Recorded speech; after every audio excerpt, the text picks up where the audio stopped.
Bom dia, Maria. Bom dia, prof.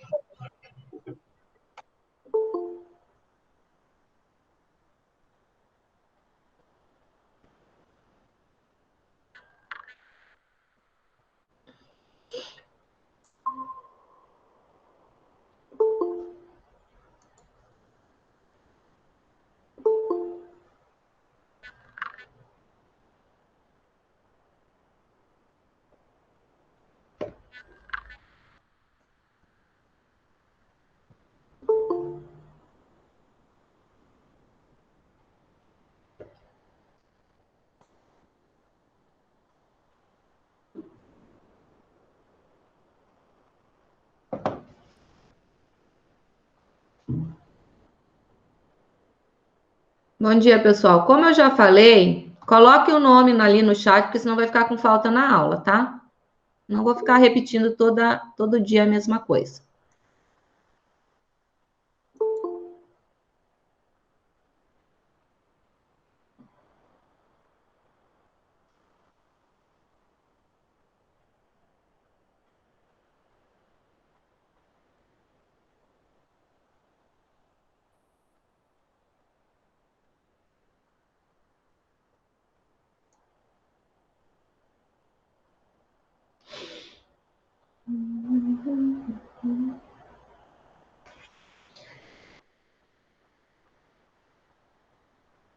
Um, dois, três, quatro, cinco. Tá faltando 4 pessoas que eu não marquei aqui. Tem que descobrir quem é.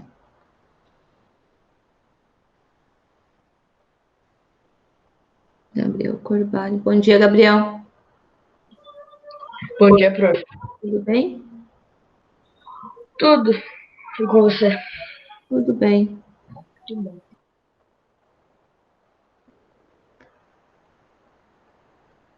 Gente, eu tenho anotado aqui que já tem o nome ali no chat. 1, 2, 3, 4, 5, 6 pessoas. Então, quer dizer que tem 2 ganhando falta.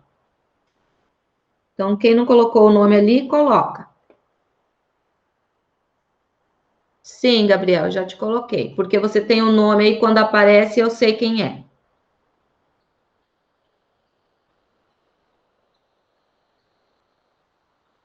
Bom dia, Gustavo.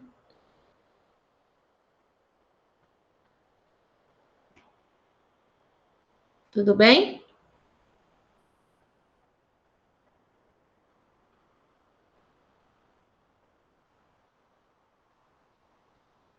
Juliana, você tem 2 perfis? Não, prof. Não?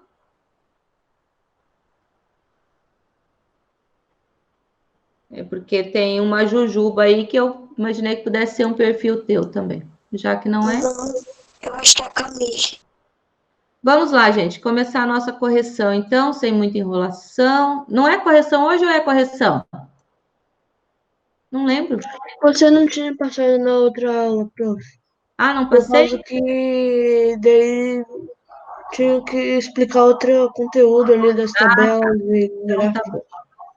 Ah, é verdade. A gente estava falando ontem sobre gráficos, sobre pesquisas, né? Pesquisa amostral e pesquisa censitária. Isso, né? E aí, como não deu tempo de eu falar sobre gráficos, que era o próximo conteúdo ali, eu não passei tarefa. Então, hoje nós vamos continuar aqui na apostila falando sobre estatística e probabilidade. E o nosso assunto de hoje, nós vamos falar sobre gráficos e tabelas. Então, ontem nós falamos sobre a pesquisa amostral, né, que é aquela pesquisa em que a gente pega uma amostra da população, e a pesquisa censitária, que é quando eu pego toda a minha população, onde eu vou fazer a pesquisa e consigo fazer com todos eles. Então, aí eu tenho uma pesquisa censitária. Se eu for fazer uma pesquisa na turma do 7º ano, como eu vou usar todos os alunos, eu vou ter uma pesquisa censitária, certo? Agora, se eu for fazer com toda a escola, para facilitar o trabalho, né, eu posso pegar uma amostra dessa população ali da escola para fazer uma pesquisa. Então, eu vou ter o quê? Uma pesquisa amostral. A Evelyn acho que tentou entrar, depois não voltou. Gabriel.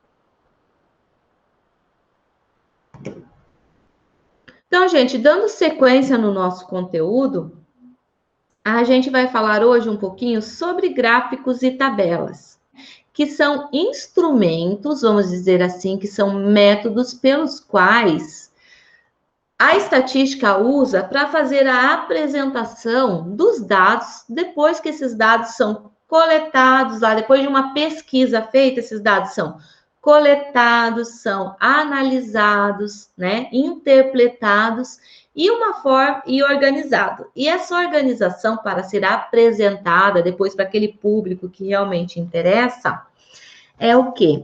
É feito através de uma tabela ou nos gráficos. A gente tem vários tipos de gráficos e também temos alguns tipos de tabelas. Então, hoje nós vamos falar um pouquinho sobre esse assunto. E aqui na nossa apostila, na página 163, que é onde a gente vai começar, a gente vai fazer um estudo sobre esses dois elementos, gráficos e tabelas, ok? De modo geral, as informações divulgadas em jornais, revistas e outros meios de comunicação são apresentados por meio de tabelas e gráficos sobre os mais variados assuntos. Deixa eu pegar a canetinha aqui. Assim, precisamos saber interpretar corretamente as divulgações que usam esses recursos. A tabela a seguir apresenta o tempo de decomposição de alguns materiais que usamos no dia a dia.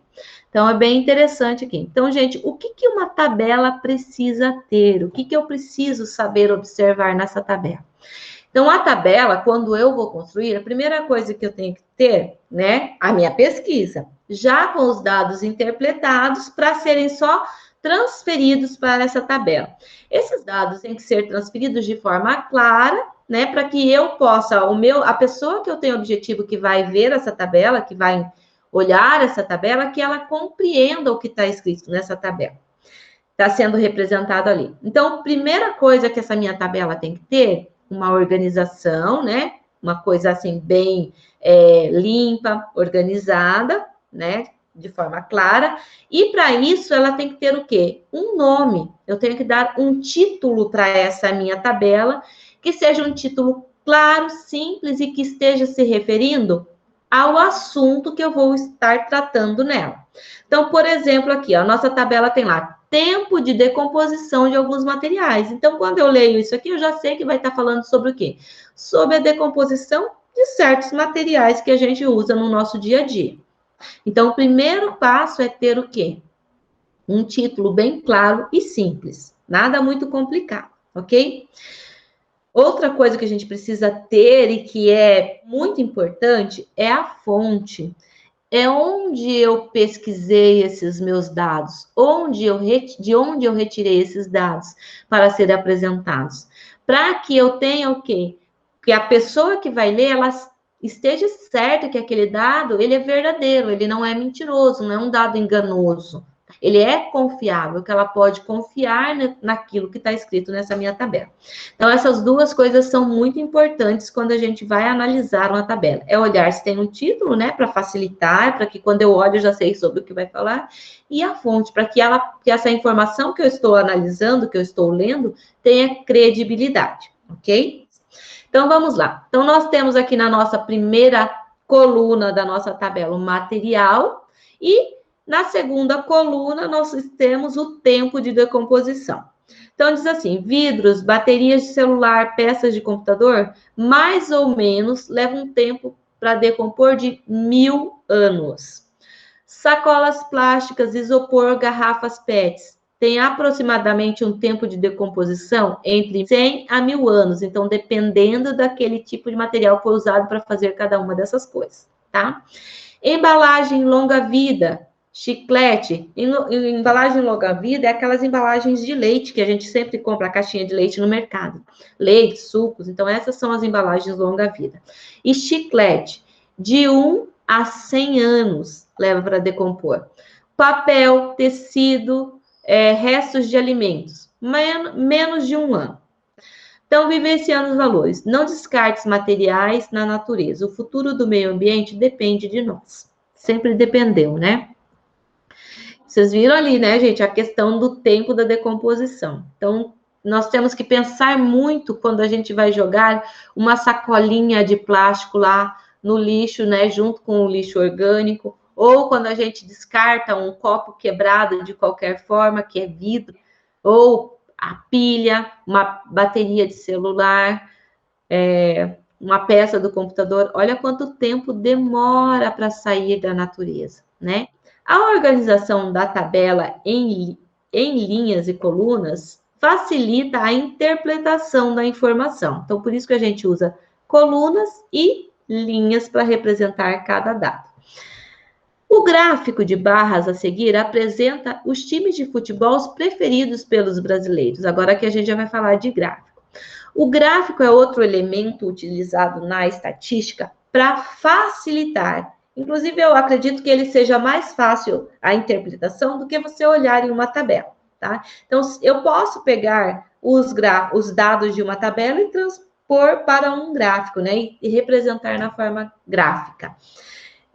Então, o gráfico também é uma forma utilizada para simplificar, para facilitar a interpretação e também para chamar a atenção daquela pessoa, daquele leitor que vai fazer a leitura dessa informação.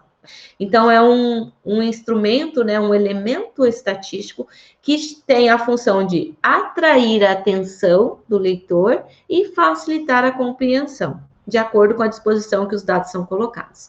Então, também tem que ter um título simples, claro, né, e objetivo. E também, gente, olha aqui, ó, a informação de onde essa notícia foi tirada. Esses dados que você está apresentando foram tirados, tá? Então, nós temos aqui times de futebol preferidos pelos brasileiros em 2018, é uma pesquisa bem recente. Então, na vertical aqui, ó, nós temos esse nosso gráfico, gente, o gráfico geralmente ele é baseado no plano cartesiano.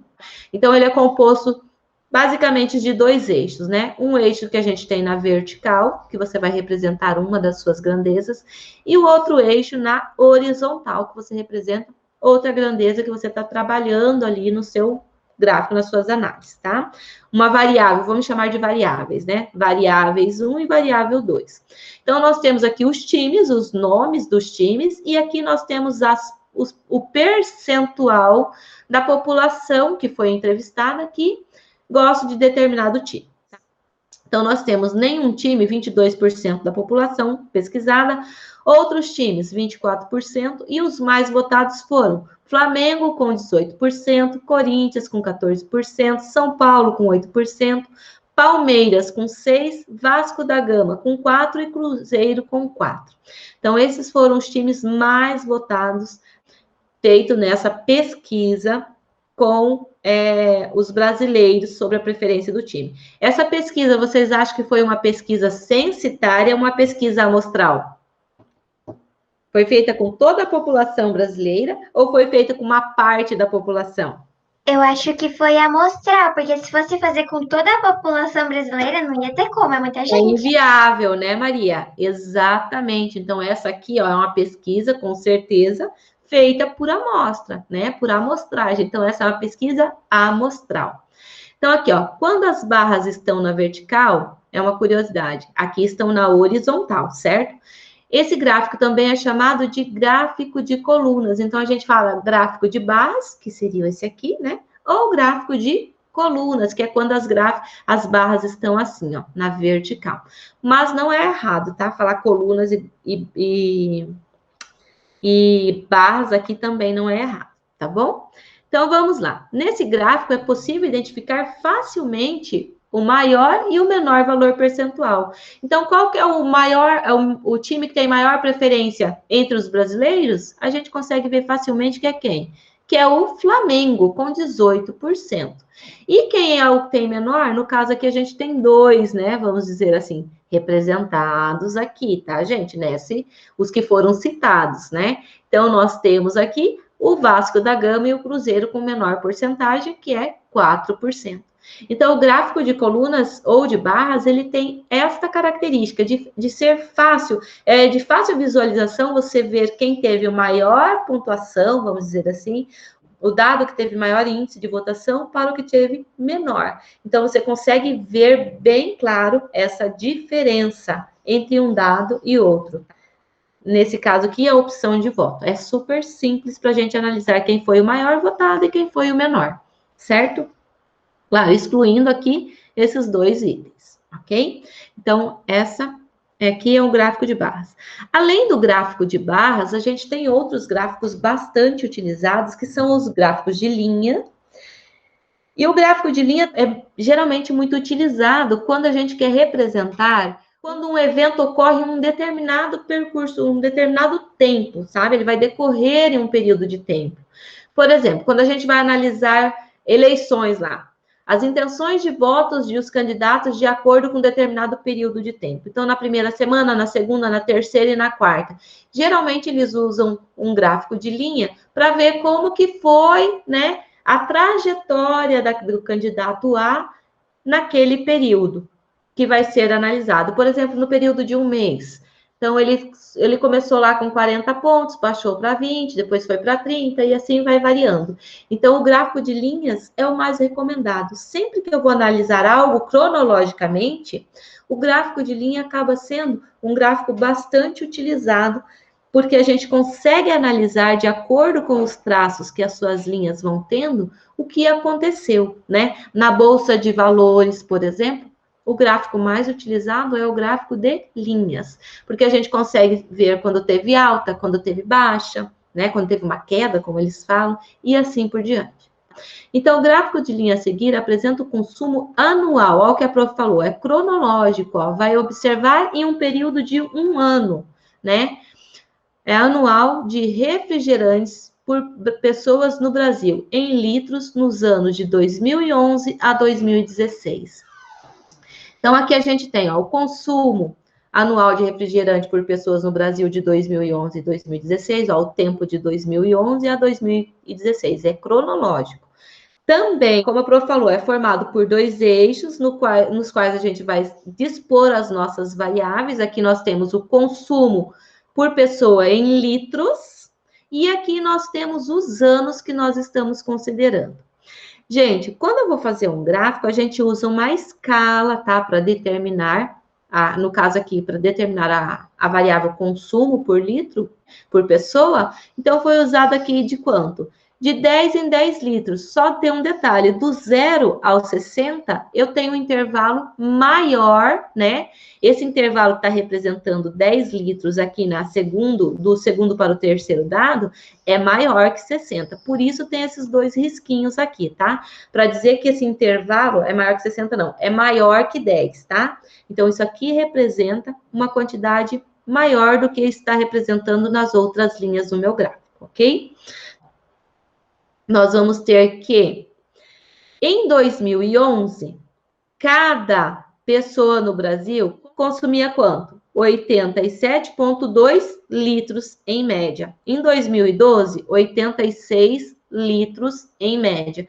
Em 2003, 80 litros em média. Em 2014, 80,6 litros em média. Em 2015, 75,1. E em 2016, 70 litros em média. Gente, mas vem cá, vamos combinar, né? É muito refrigerante por pessoa em um ano, né? Eu acho muito. Eu não me enquadro aqui, tá? Porque eu não sou muito fã de refrigerante, então não me enquadraria aqui. Mas é muito refrigerante para uma pessoa só tomar durante um ano, né? Diz assim, o refrigerante traz um pouco ou nenhum valor nutricional e alto valor calórico, o que prejudica a saúde, prejudica e muito a saúde. Esses dados foram tirados da revista, ó, da fonte Abrir, Associação Brasileira de Indústria de Refrigerantes e Bebidas Não Alcoólicas, que foi feita a pesquisa em 4 de julho de 2018 e está disponível nesse site. Então, aí é a fonte. Atenção! Note que no eixo vertical aparece o símbolo, dois traços, que a gente usa para representar paralelas também, né? Nesse caso, ele indica indica uma quebra no intervalo de 0 a 60, ou seja, a distância entre esses dois valores não é de 60 unidades, exatamente, então não representa 60 unidades. No gráfico de linhas, é possível perceber a evolução dos valores no decorrer do tempo. Foi aquilo que a prof falou, né? É cronológico. Então, a gente consegue observar bem que em 2011, o consumo de refrigerante por brasileiros era muito maior do que o consumo em 2016. Diminuiu quanto? 17,2 litros em média por pessoa. Teve uma boa redução, né? Se a gente analisar, ó, teve uma queda bem considerável, ok? Aí a gente tem os gráficos que a gente chama de pictóricos ou pictogramas. Os pictogramas são gráficos que têm, assim, a função dele é chamar mais a atenção. É de fazer com que a pessoa que vai observar ele tenha mais curiosidade em olhar para ele. Por quê? Porque no gráfico pictórico que a gente fala, ele usa imagens referentes ao assunto que ele vai trazer. Por exemplo, se eu for falar de venda de carros, eu vou usar carrinhos para representar as minhas quantidades de carros vendidos em determinado ano. Se eu for falar de futebol, eu posso usar bolinhas, né, de futebol para representar a quantidade de gols, por exemplo, que um time fez em um campeonato. Se eu for falar de sorvete, vendas de sorvete por uma sorveteria, eu vou usar sorvetinhos para representar a quantidade de sorvetes vendidas, por exemplo, em um dia por uma determinada sorveteria no decorrer de uma semana. Então, eu vou usar sorvetinhos para representar a venda semanal. E o gráfico pictórico, ele acaba sendo mais divertido, né? Mais interessante de se observar. Então, o pictograma, o gráfico pictórico, abaixo, apresenta a quantidade média de água consumida diariamente por uma pessoa em alguns países. Então, olha lá, está trazendo o quê? Chuveirinhos e a água que foi consumida, né? Representando. Então, nós temos aqui que nos Estados Unidos, em média, uma pessoa consome durante o dia 575 litros. Então, aqui, ó, média diária. No Japão, 374 litros. Na Espanha, 320 litros. Na Austrália, 493 litros de água. No Brasil, em média, cada brasileiro consome 87 litros de água por dia.